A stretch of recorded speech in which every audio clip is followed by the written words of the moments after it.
Brendan Popplewell and Bevan Sweeney. Good morning, gentlemen. Looking forward to the day.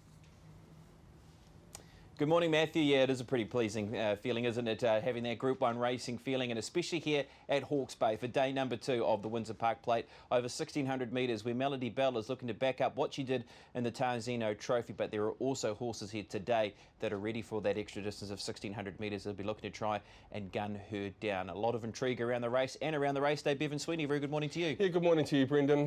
Great to be here for the second day at the Bay. Of course, we have the Gold Trail on the program, and Avon Tudge steps out for the first time this season. The 1,600 metre start point, always a tricky position clearly, but Melody Bell has the draw, so does Scott Base. High Five probably doesn't.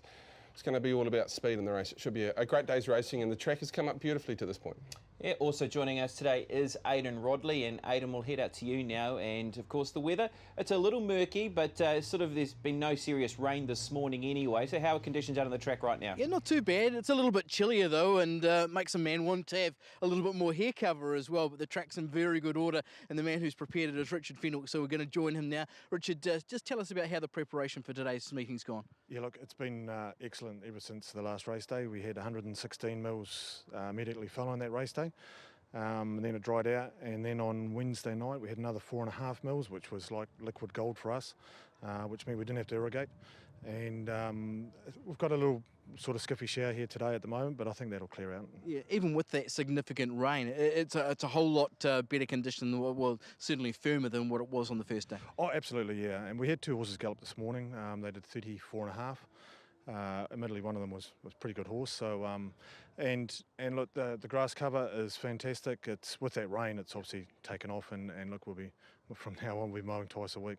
Obviously, we do have that bit of drizzle, and you're telling me that we don't have to worry about the hills not being able to be seen. It's more in the southerly direction. Just tell us about the weather. Yeah, so a southerly here, there's 3 types of southerly here. The southwest is a good one, which is what we've got now. It generally gets a cold wind. You might get a skiffy shower.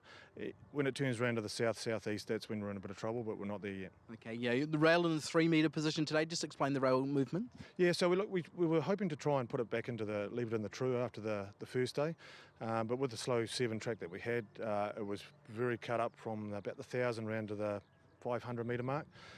We had a good look at it. It's actually just healed in the last week, but we also made the decision early in the week to put it out 3. And look, we'll have a look at it today, and we'll probably go back to true for the last. Okay, you spoke to Bevan Sweeney prior to him being on the first call yesterday, just talking about penetrometer reading across the track. Can you just give us an update on how that's been? Yeah, so the penetrometer reading is really even all the way across the track, and actually all the way around the track. It's not wet down the back straight like it can be sort of through the winter months. So it's dried out through there, but yeah, it's very even. Expectations on how it's going to play today, Richard? Oh, look, I think they'll do probably mid-110s, somewhere around there, mid to late 110s. It's even for everybody, so everybody should get their go. Okay, looks in great, Nick. Well done to you, and best luck for the day. Thank you. Richard Fenwick joining us here out on the racetrack, where the Group 1 horses will take centre stage later on this afternoon. Windsor Park Plate, and I can understand Matt's excitement. I'm excited. It's Group 1 race day, boys. Can't beat it, can you, Aidan? And look, we'll bring in Bevan just around the track conditions, as Aidan said you were here yesterday, and nice to hear that we are going to be on an even playing field out there today. Yeah, look, I walked it, and you're always trying to look for a bias and see if you can find something. It walked very even underfoot. It felt as though it was very even across the track. It was certainly firmer than day number 1, but there was still a fair bit of moisture in the ground, so I don't think there was any real worry if we got a bit of skiffy rain around this morning that there was going to be any sort of issue. So it should suit everyone. I think day 1, you'd have to say the inside did play strongly. There's a lot of horses that came up the inside on day number 1 that have gone post that and raced poorly, I'd have to say, on occasion. So I think you'd have to think that that inside 2 or 3 metres did really prove the better bit of going. So look for those horses out wide. So for me, that makes Scott Base's run outstanding in the Group 1. I'm pretty keen on him today. Yeah, it wasn't a fascinating run for him, wasn't it? With where he was in the run, as Bevan said, so wide out in the Tarzino Trophy, he was hitting the line, and he gets up to 1,600 metres, Matthew. Matthew, we'll pass it back to you as we set up for the first of 9 races. Yeah, thank you, Brendan, here on the Punters Lounge Live. We're going to cut to Stephen Hunt. Stephen, we chatted to you about 40 minutes ago at the start of the show. Has there been anything of significance happen across the Hastings meeting since then? Yeah, not at this stage, Matt. Look, Melody Bell, obviously the number 1 pick for a lot of punters out there for the Group 1. But just touching on the first race today, the rating 72 Stayers, Mental Telepathy from the powerful Baker Forsman stable, best back runner. Opened at $4.40 during the week, now touching $4.20, holds 4 times more money than Gorbachev at $4.40. Now, Gorbachev at one stage yesterday afternoon, Matt, did share that top line of betting at $4.20, but just ever so slightly has drifted to $4.40. High Spirits, Charlie Horse, $7 each of 2. Hand It to Jonesy. Now, this is the cold horse in the market, Matt, $7.80 on opening, now trading at 10. I tell you one thing, look, having its second start over ground this preparation, Lisa Allpress doing the riding here, opened at 15s, has been crunched into $10, and if the race was to jump right now, it is the second worst liability behind the favourite in Mental Telepathy.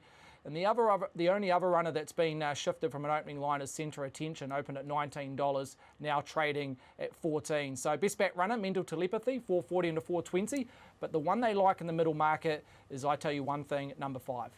Okay, it's good that you mentioned Centre Attention, obviously a speed influence in the race, Brendan Popple, well, as we lead to you with the speed map. Nice one, thank you for that, Matthew. Let's have a look at a map here, and obviously you're going to have the Paul Nelson trained runner in Revolution, who's going to be able to provide that tempo in the race. And look, we're in a very good race here, Bevan, actually, I thought, on day number 1 of the carnival. It took a good ride by Charlotte O'Byrne to be able to chase the horse down with Gorbachev and likely be put into the race. And obviously another horse who can do so is Centre Attention. Yeah, well, he's the clear leader in the race with the blinkers on. He'll push forward. That'll give Revolution the trail, but you know, it's a big step up for Gorbachev this afternoon. Everything suited Gorbachev on day number 1. This is a step up in company against more serious staying horses. So I think he might be a little bit too short for mine. He may go on with the job. I've always thought he would do, but there's just a few more factors against him here this afternoon. But it was a very good run on day number 1. All right, well, let's have a look at Mental Telepathy first of all. This is the Baker Forsman trained runner who finished into 3rd position over the 1,600 metres in behind OCD and also Aim Smart. Look, this is a horse, Bevan, that looks ready to be able to have a shot at distance. 3rd up this campaign from the right stable with the right sort of breeding, really. Look, there's a lot of ticks in the right boxes around this horse. Yeah, it was a little bit unlucky on the day as well, wasn't it? It was 3 back the inside. Sam was just a little bit late getting clear. He's held up at a crucial stage when you had OCD and Aim Smart actually clearing away and getting a length. Well, it was good to the line. Catch High Spirits late in the piece in the yellow colours. Look, you don't want to watch for the first 1,900 metres because you'll have no chance. You'll be right out the back, but late in its races it can really let down. So it's an improver into the race. Can it get across the top of Mental Telepathy? He's going to be quite a few spots forward. Not sure, but it'll certainly hit the line High Spirits. Yeah, and she's a horse who's shown a lot of staying promise as well. High Spirits for local trainer John Barry. So this is the win by Gorbachev when working away from the inside, and Charlotte O'Byrne getting over the top of them in the first race of the carnival 3 weeks ago. Just everything suited in this day. Bryce had peered him back to the 1,600 metres and tried to get him to settle, and he settled better. Tempo was really on this particular day, and Jonathan tried to steal it on Revolution, and he's just the best star in this race. Whether he's the best star in this race, when you've got, I tell you one thing, Mental Telepathy, High Spirits, Charlie Horse, that's a question mark. He looked clearly the best star in that race. I don't think it's quite so clear-cut this afternoon. Yeah, it's just a different grade, isn't it, today? It's a step up, obviously, to the rating 72, and there's probably a little bit more, I suppose, classage in terms of the stayers in this race, as you pointed out there, around Gorbachev. So which way did you lean in the first? Well, I went with Mental Telepathy. I thought it was a very good run because the first up run was an absolute no-go because it was kicked back, jockey got hit in the face and just pulled up. So it was a much improved performance into the second up run here at Hastings, up to a staying trip. I think it's got to be right in the mix. I'm very keen Charlie Horse, Jay Waddell on board. I think that's a key booking for Charlie Horse. He's just missed the boat in the last couple of starts, you know, at crucial stages in the run. That's no disrespect to Dylan. High Spirits will hit the line. The 4 Gorbachev, I always thought he'd make a grade, so I'll put him in. Interesting, the money, I tell you one thing. It's interesting. Can that horse improve the amount it will be required to out of last Saturday is the question mark. It has a very good record here. And I know Chris was looking at the last day. So the money is interesting. I was keen to sort of pass today and back it in a couple of weeks' time, but those fellas know what they're doing around the Gates boys and Chris and his team, so maybe it is today. Yeah, and of course a horse who did win, Matthew, on this day last year in a rating 65 over 2,200 metres is I Tell You One Thing. Let's look at race number 1, Matthew. All right, race number 2 is the Raggeese at Windsor Park for the 3-year-olds over 1,200 metres. Stephen Hunt, what's happening here? Very solid market, Matt. Cavallo Valace heads the market at $2.60. That was its opening line.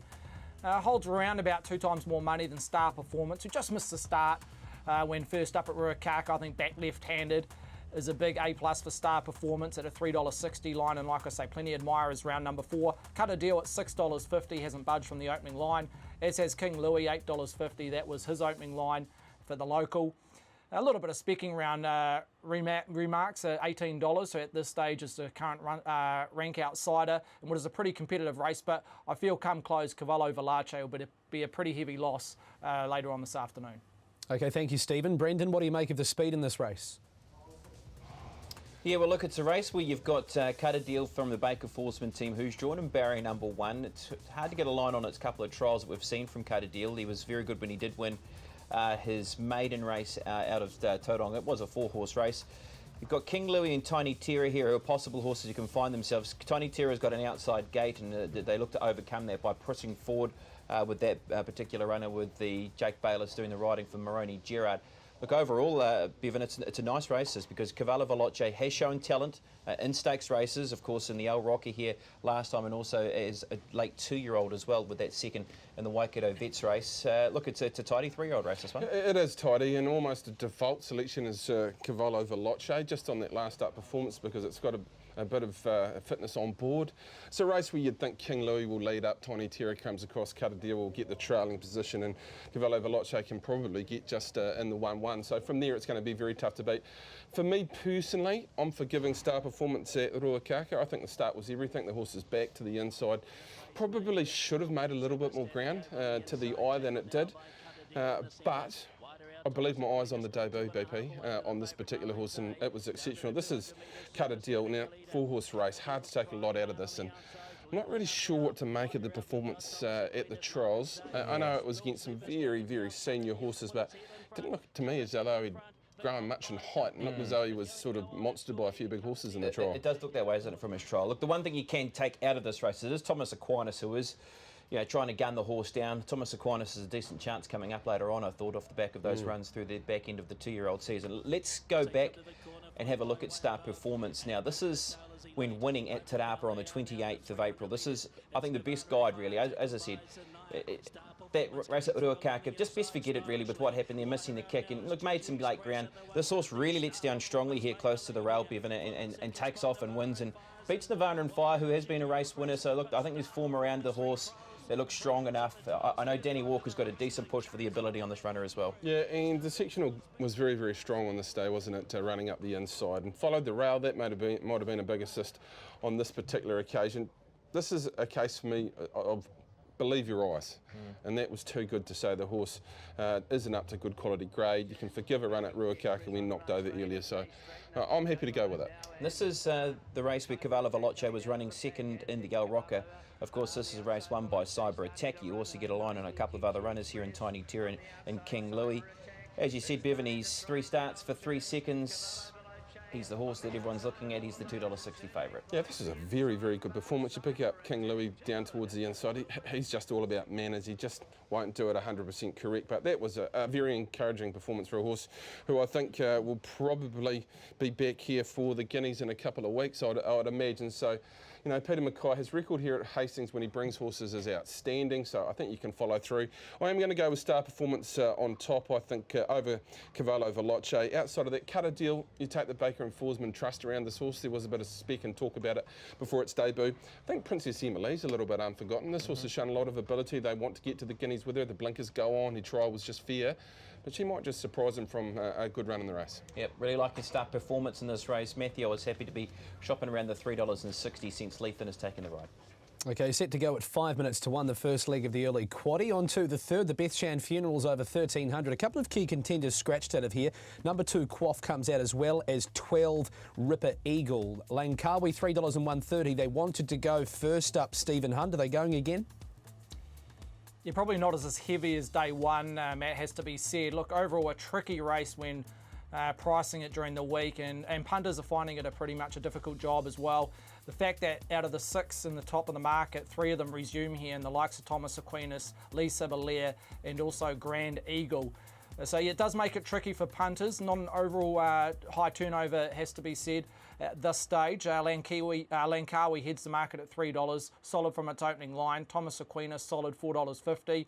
Been a little bit of a move on Metazulam, who has that race fitness. Looks to be a pace influence once again from barrier 6, $7.20 on opening now, $6.50 shot. And Power of Strength, who just got too far back at Ruakaka, which we know is not ideal, has been shopped at $12, currently a losing result. Brendan Popplewell, both of the Mackay runners expected to punch forward in the speed map. Do you feel as though Langkawi can turn the tables on Matuzalam? Yeah, well, it's interesting in this race because Emily spoke to Sean Mackay around at the start leading into this race, and she did ask if he had the choice of rides, and he did. He said yes, and he went with Matuzalam over Langkawi. Well, today he rides Langkawi over Matuzalam. Look, as you said, they're both horses who can look to try and find a decent spot, with Matuzalam with the better draw compared to Langkawi. Look, Thomas Aquinas is drawn in barrier number 1. I'd expect this horse to be able to take a sort of a trailing spot potentially. I saw enough in his trial. I thought he was very good in his trial. And here, the race overall, Bevan, how do you sort of line it up? I think Langkawi's too short for me from that particular draw. They're not going to let Langkawi roll across and sit outside Matuzalam, are they? They're just going to kick up inside and maybe post Langkawi. So it was a good performance on day number 1, but I just think too short in the market. In an interesting race, got a lot of interest in Thomas Aquinas. I think from that inside gate, they always use those draws. The Baker and Forsman team and Matty Cameron trial looked very, very good to me. This is day number 1.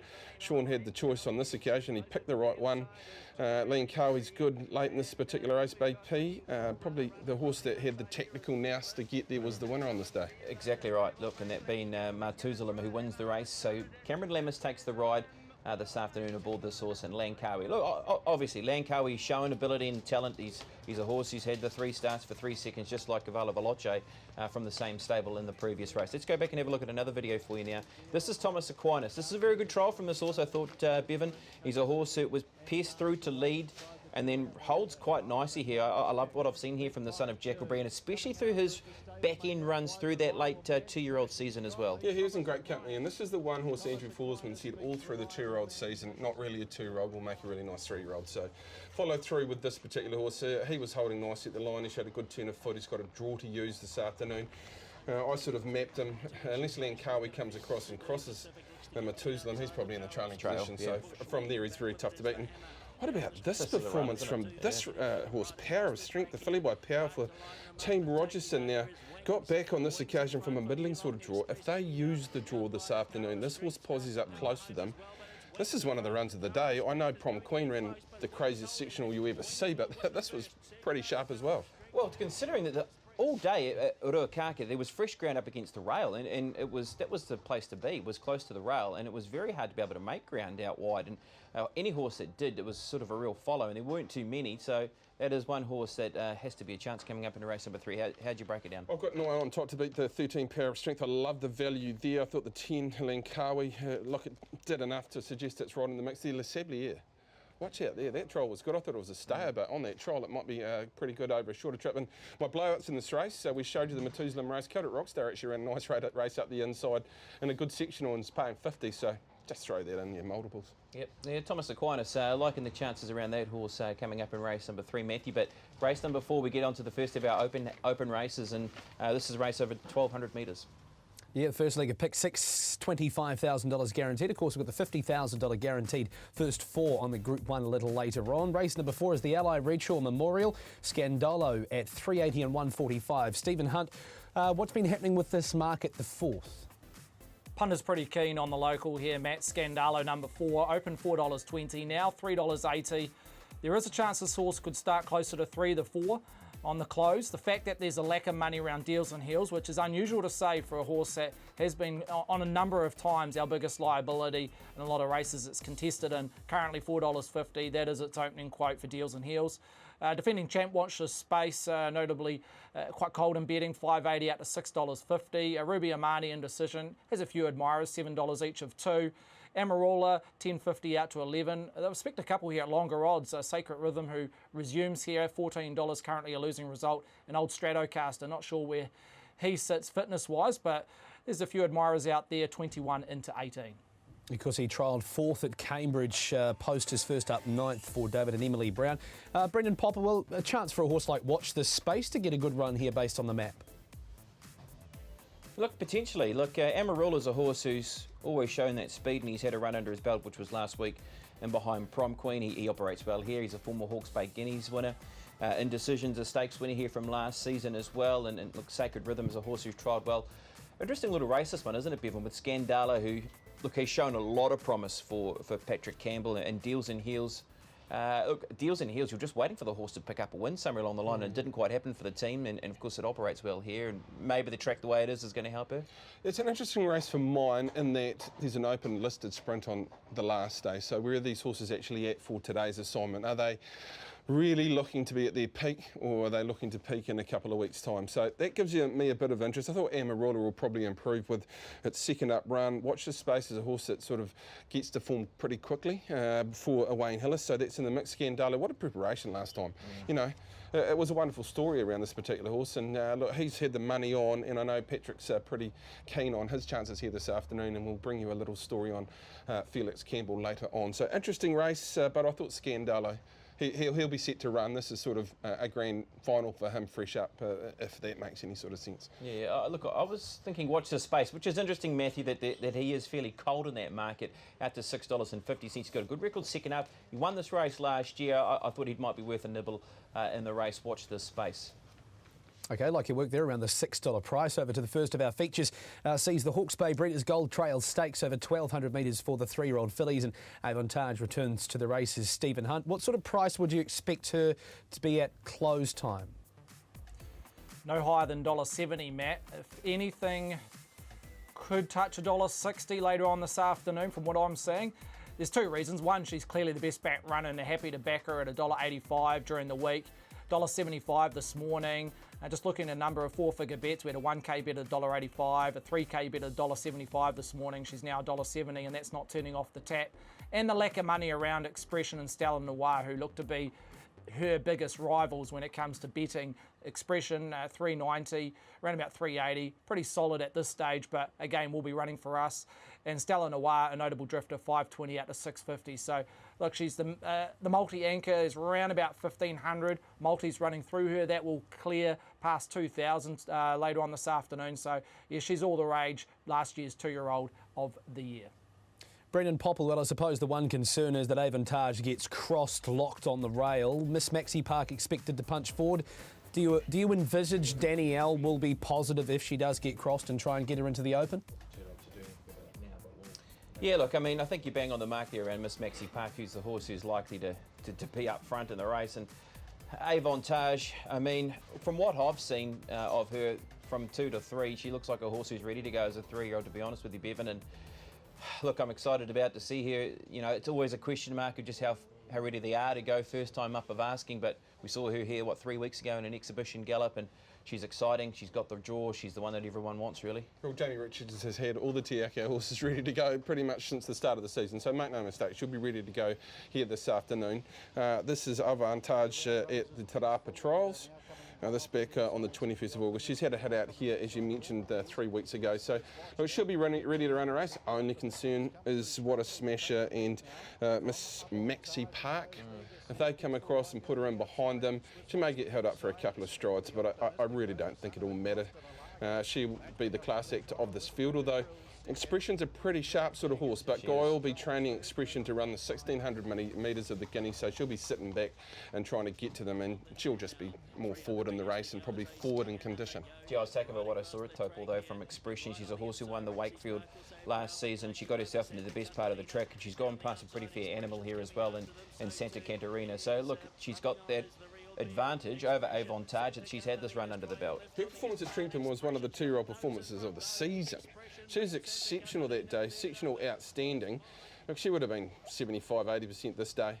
And she settled, got back, got across the top of a very smart animal, as you mentioned. So she might be a surprise in the race. She might just see that she's gone to another level with her Avantage. I'm not sure, because they'll be training her for the mile, so they'll be getting her to relax. But expect her to hit the line, no doubt about that, and be a challenger. The unknown in the race is probably Stella Noir, who took a stack of money here 3 weeks ago, Bevan. It was really expected the horse to win here, and she didn't. She didn't deliver. They've put blinkers on today. She has a better gate. Is it just a case of just going again with her? I think you just respect Tony Pike and his understanding of a good horse. And Tony is very seldom off the mark when he's puts one out there as a serious sort of racehorse, and he did this on day number 1. Maybe the track conditions played against her. She looked a little bit lost. The blinkers go on here this afternoon from a good gate. She might be right in the mix. I marked 1 to beat 2. I took the 7 in the mix.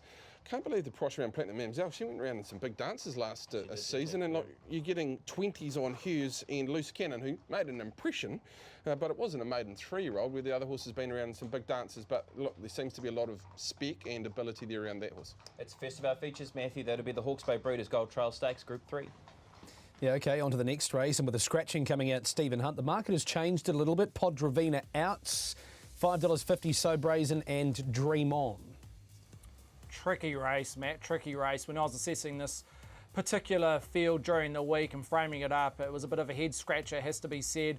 Look, So Brazen and Dream On now $5.50 each of 2 at that top line of betting. Look, there's a few admirers around there, but no clear best bat runner, so it's hard to give punters a lead. There has been a couple that I've specced at longer odds, I should mention. Number 1, Adonis, who has performed it over the last year or so at this carnival.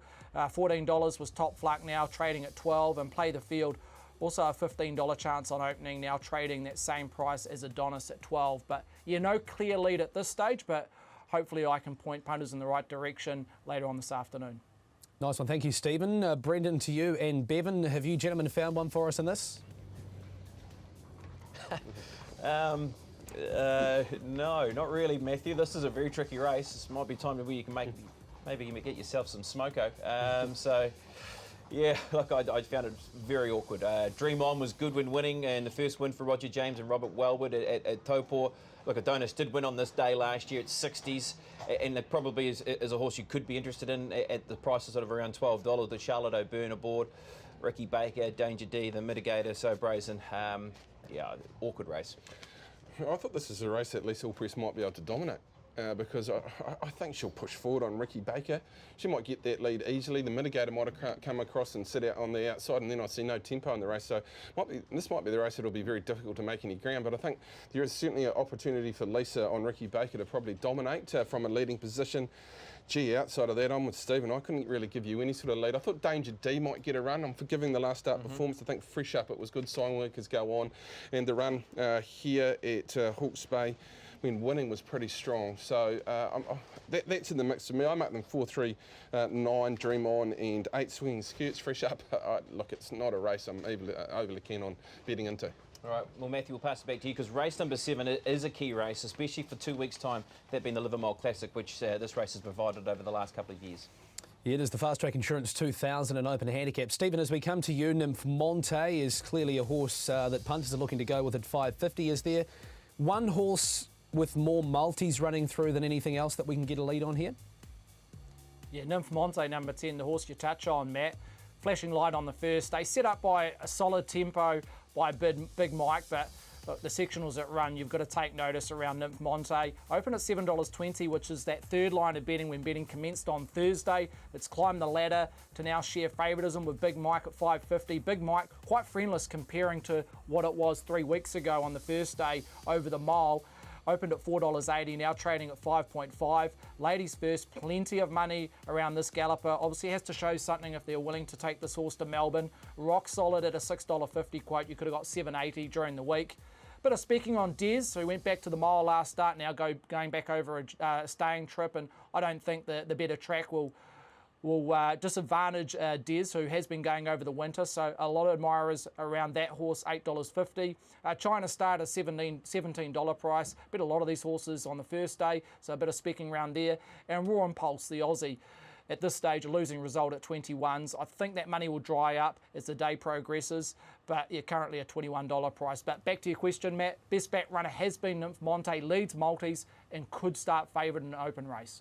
Yeah, thank you, Stephen. Good information there for the punters. A nice lead on Nymph Monte. Brendan and Bevan, over to you. Authentic Paddy. Big Mike expected to punch forward. Could be a bit of a battle early. It could be. You'd imagine Big Mike would be a horse who would be wanting to sort of take that spot. Look, he was out to such a big lead here. Look, he had a featherweight, and look, they tried a tactic, and it nearly came off, to be honest. There's only a very good horse that was able to beat him here last time. So it's a different prospect today, though, for Big Mike. But a chance to see if he can step it up, because I know they've got the Livermore in sights, and they've also got some ambitious Australian plans for Big Mike as well. But this is the race that we're talking about here, Bevan, with ladies first back. China Star was good, Nymph Monte was good as well, 5 to Midnight as well. They're all horses that are going to take improvement out of this heading into this and then later on as well in their campaign. And look, I had a great discussion around this race with Jason Tan yesterday. This was a truly run 1600 metre race for stayers. So do they bounce out of such a hard run 1600 metre race and race really strongly that next start? And I took 5 to Midnight, who was a bit of softened condition, and he went a nice race, but it's going to be tough on him. China Star similarly. I think Ladies First will stand up certainly with the 2 runs under the belt. A horse like over the page, Nymph Monte won this race last year. Look, they gave her 720. That's gone, and so it should be. So it may even take a little bit more money throughout the program.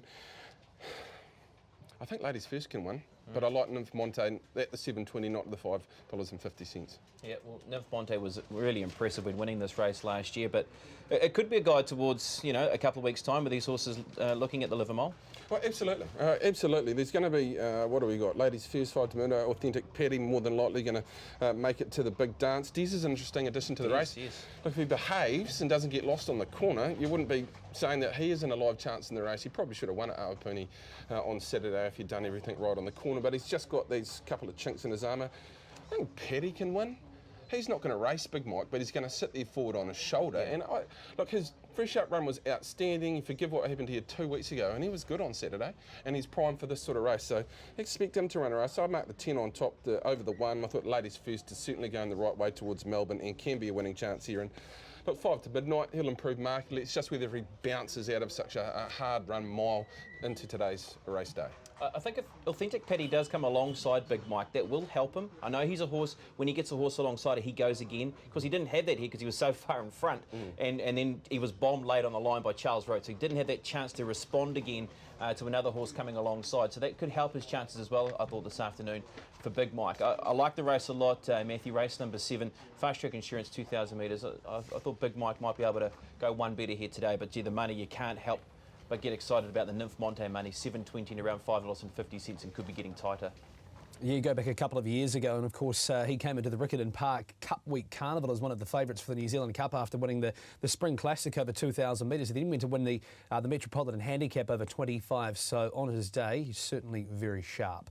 On to the penultimate race on the card. It is the 8th, the Windsor Park Plate over 1,600 metres. Most importantly here, Stephen Hunt. Melody Bell, $4. Is that a stable price? Will she shorten? Will she lengthen? I think it depends, Matt, on how the track's playing, and also who starts favourite. If they are coming down that middle part of the track, there is a chance High Fly could start at that top line. He opened favourite during the week when betting commenced on Wednesday at a $4.20 price. His price hasn't budged, but Melody Bell has come in half a point, $4.50 into $4, holds 2 times more money than High Fly. High Fly and Scott Base, a nice little challenge here. At the moment, they're matching dollar for dollar in terms of turnover, even though High Fly is $4.20 and Scott Base is over 1 point higher than that 4.2 at $5.50. So a lot of support around Scott Base, drawn barrier 6. Savvy Cope in that 4th line of betting, 8.50 out to 9, clearly will be running for us. The Southerner. Lizzie Lamore's the interesting runner. Overall career ratings, she's right up to winning this, and there's enough money to suggest that she can run a race at $10, but I think she's found her mark at that double-figure price. Windspell, we touched at the top of the show, Matt, currently a losing result. That's the one they like at that back-to-end market. 25 on opening, now $21. But back to the favourite, Melody Bell, clearly best back runner. Couple of 4-figure bets, notably 2K and 1K at $4.50, and just accepted a 2K bet at $4. Okay, nice one, thank you. Brendan and Bevan, speed map in this. I suppose our most poignant part of the discussion is going to come in the last few minutes leading up to this race, once we've sorted out patterns and the like during the day, chatted to some of the key contenders. But for now, we're still a few hours away from the race. There's people at home who want to have a bet. What do you suggest we do? Well, looking at this map, first of all, Matthew, I mean, Melody Bell is drawn well, but it's going to come down to what happens out wide here, isn't it, Bevan? Because, look, there are some horses who don't have that early gate speed to be able to cross them by getting into that first bend. We're talking Ocean Emperor, Sensible Princess, Francolita as well, and Contessa Vanessa. So if Melody Bell is a stride slower up against that barrier draw of 1 close to the rail, that could be problematic for the horse. It's an interesting thing. The draws came out, you go perfect, Melody Bell. Perfect gate speed, 1 draw. Shafiq's going to earn his money here this afternoon because you're going to have Frankie Letta, you're going to have Contessa Vanessa maybe coming across. That's not so definite in my mind, but I think Frankie Letta comes, Lizzie Lamore comes, Fraser said midweek, sensible Princess comes. So Shafiq's not going to want to let more than one go past him, so he may just have to use Melody Bell early to ensure that it's just one that comes across, because if he gets 3 back the fence, they'll keep coming, and she might end up 4 back the fence. So, you know, he's proven himself as a top hoop, Shafiq, there's no doubt about that, and she does have gate speed. So, look, it's within the realms of possibility, and all things going perfect for him, that he'll be in the trailing position. He wouldn't want to use her too much because she is a question mark at the mile, I suppose, but she showed her toughness here. Now, High Fly went up to beat her on this occasion. He's got the drag up on her back. Halfway down, I think he'll ping her because he's got an exceptional turn of foot, but with the blinkers on, she only saw him late in the last 50 metres, and she was holding very strongly at the line. Scott Base out in the part of the track where they didn't really make up a lot of ground, exceptional. Savvy Cope took that more inside path, very good to the line. Look, I'm not going to say she can't run 1,600 metres. If things go 100% right, she will certainly run in 3 in my mind. Yeah, I mean, like as you said, Savvy Cope, wind spell, look, close up, 7th up. Even those horses weren't the worst in behind as well. Well, they're great prices. The 2 Hale horses, they've shown the ability to be well and truly in this race. You know, close up against Ginger Nuts in this race last year. That's a great form recommend. But she's the benchmark at the moment. She's going to a place where, you know, we're a little bit questionable. The draw is fantastic as long as everything goes 100% right. But I think they will attack from out wide. Got that impression from Fraser. You'd think the Baker Forsman horses will come across Frankie Letta, and that'll bring Lizzie with her. Ocean Emperor might be the race maker. Now, I'm not sure they wanted the horse to lead last week. I've heard that in dispatches. So are they going forward, or are they going to try and take a sit somewhere? But I can't see the horse winning from out there if it doesn't go forward and try and find a posse forward. So I think they'll run at good tempo here. I actually think it'll be better than just medium tempo, because I think Shafiq's really going to want to hold up in that trailing position. Yeah, you make a good point around Ocean Emperor. I mean, his 2 best wins have been over 1,600 metres as well, when he beat Cowie, didn't he? Their Group 2 race at Tauranga, and then he won that Group 2 out of Matamata as well. So what will the tactics be around him where he's drawn awkwardly in Ocean Emperor? Lizzie Lamore, this was a horse who was late nominated into this race on Tuesday, and she's been to the trials a couple of times. As her most recent trial, she did win fresh up in a Callow Zuzu Stakes. Did Lizzie Lamore. How do we place her for today? It's just difficult fresh up into this sort of race, isn't it? There's some pretty serious sort of gallopers in here. I know she's a Group 1 mare. There's no doubt about that. We've seen that prior. Is it an afterthought? We'll come in, we'll get a run under the belt, and we'll look towards the last day, you know? I couldn't say she can't win, but I'm not going to have her in 4 today. Just my gut feel. All right, I know you're big on Scott Base. Extra distance today, he was eye-catching on the first day. Where do you sort of sit in the run? I think he'll be forward of midfield, one off. You know, Windspill, like they can hand up to each other, you know, and you've got to take advantage of that. Johnny's got 2 horses in the run. Like Windspill's drawn 4, he's drawn 6. They're going to jump, and one will sit in front of the other, or the other way around, whichever really way they want to have it happen. Look, I've got Scott Base as my bet of the day. I thought his run was exceptional. Day number 1, he has the draw. I think he's got the speed in the race. He showed us in the Cracker Million how good he is. If he's going to a Cox Plate, he should be winning over 1,600 metres here from the draw. He's got High Flyer will be a pair further back from him. Can he sit on the back of Scott Base and ping him? I don't think so. Couldn't actually find a scenario where High Flyer can win. I tried, don't you worry about it, but I couldn't actually come up with him. He'll run a race, and Savvy Cooper will hit the line, Melody Bell. The two sort of outsiders, I think the Hale pair might be a little bit of false odds in the race. Yeah, look, I'm with you as well, Bevan. I really do like Scott Base today, and I think that rush that we spoke about, Matthew, in terms of that first 200 metres could really play into the hands of like a Scott Base. If he lobs a nice spot just in behind what is happening in front of him, we all know his turn of foot is devastating, as he showed at Ellerslie in the 3-year-old Karaka Million. All right, thank you. We go to the last race on the card, and we've got the Bayford New Zealand Punter of the Year. That'll be on the 6th of October at Hastings, over 1,400 metres. For the rating 82 gallopers, Mongolian Marshall, 3:30 and 1:50. Stephen Hunt. Cracking race to close off the program, Matt. Led by a couple of 4-year-olds who were top 3-year-olds last season. Mongolian Marshall opened $3. Now, I think punters want to get on, Matt. It's just a fact that they wanted a better price, and they're getting that now at $3.30. There's a possibility it could ease even further from that line, but I think it will be a late closer depending how the day goes on, if the likes of Avantage win, Melody Bell. So I think that price is dictated by the rest of the card. Sheriff, very well backed, even though it's drawn wide, 750 into 6.5. Flamingo, 950 into 850. A lot of admirers around Flamingo. Probably one of the best back runners in an open race. Glory Days, solid at 10s. Lady Guinness, the local, at a $21 price. With the claim, I think they'll go forward. Currently a losing result. And look, I've got to mention it, Calf Culture hasn't raced for 2 years. Currently a losing result at $61. But best back runner, Sheriff, just in front of Mongolian Marshal and Flamingo. Okay, Brendan, he hasn't raced since the South Australian Derby. We get to the Get Out Stakes to round out the afternoon. What a race. What a race, as Stephen's spoken about there. Gee, you'll be watching this with a lot of interest. I mean, Sheriff, he is exciting. There is no doubt about it. I mean, even his run in the South Australian Derby, he was luckless in that particular race. You saw it when he came down for the Manawatu Classic, Bevan, when he won at the Group 3 level. He has got it in spades, Sheriff. Look, just a matter of sort of where he ends up here today, and if he can win first up over 1,400 metres. Hartley was good here as well, Bevan, and Mongolian Marshal I have a lot of respect for in the race as well. It's a tidy field. Yeah, you boys are right. There'll be all sorts of winners coming out of this race in the next 2, 4, 6 weeks. Just follow this race. It'll be very, very a strong form line race. Mongolian Marshal, I wondered, you know, he's a star, but were they a little bit wrong last season trying to stretch him out, and is he a little bit better over the 14 than mile? You know, he trialled up well enough to say that he'll be right in the mix here.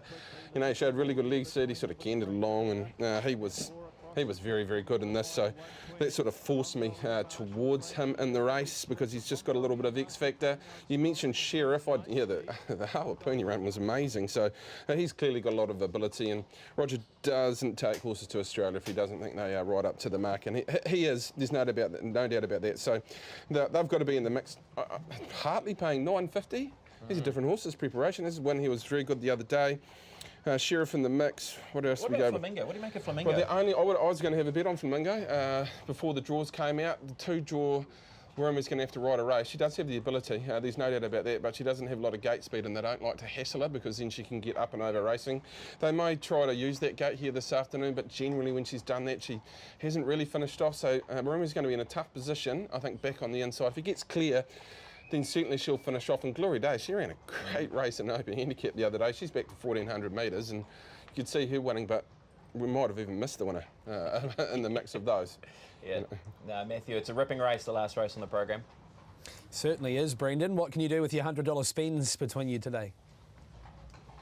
All right, we'll go Bevan first for your $100 strategy. Gee, we sent that early this morning. They better put it up so I can remember. Nymph Monte certainly in the mix. I've got Scandalo, a little investment on him as well. Scott Bass. I think you can back him to win as well. And there was one other I sent through to the team this morning. Nymph Monte certainly, I think, at the $7 was great value. Scandalo, I'm very keen on Scott Bass. Mental Telepathy, I think, also in the mix. My best bet was Scott Bass. I don't really go with best bets in a Group 1, but we've done it today. Value bet was Nymph Monte, and they didn't like the graphic either. Clearly. We'll keep those for you shortly. There it is. There we go. So Mental Telepathy, Scandalo, Nymph Monte, Scott Bass, 40 to win on him. So I think they're all good winning chances, and if you get one, we probably make a profit on our 100. All right, my best bet today, I'm going to go for Star Performance in race number 2 as my best bet on the card at around $3.60. I went with Watch the Space as my each way chance, and sort of happy with that each way price of around $6.50 for that runner in Watch the Space in race number 4. In terms of a strategy, let's have a look at the $100 strategy for today, and we're certainly going to centre it around Star Performance as well to be able to kick things off in race number 2. 25 to win. I like Thomas Aquinas in race number 3. It's going to be around $4. Watch the Space, 10 each way. I'm going to lob something on Big Mike and Mongolian Marshal, $20 to win. Hang on, I haven't quite finished yet. And we're going to take a multi as well. We're going to start it at Riccarton. In race number 2, Matthew, Sacred Courts. We'll start our multi with Sacred Courts through Avantage and maybe Mongolian Marshal. Sacred Courts are climbing out of trees to back that horse. I think it's now 1.7 in race number 2, and it's even shortened in the 2000 Guineas markets to 26s and 850. Okay, $2.89 is the price that the bookmakers will give you if you take a straight out multi with Sacred Courts and Avantage. But if you head on to tab.co.nz, option 3, the bookmakers have put up a special price of $3.40, a special double for both Avantage and Sacred Courts to win. There is also a special of Matthew Cameron and Danielle Johnson, combined wins, as well as the Jockeys Challenge.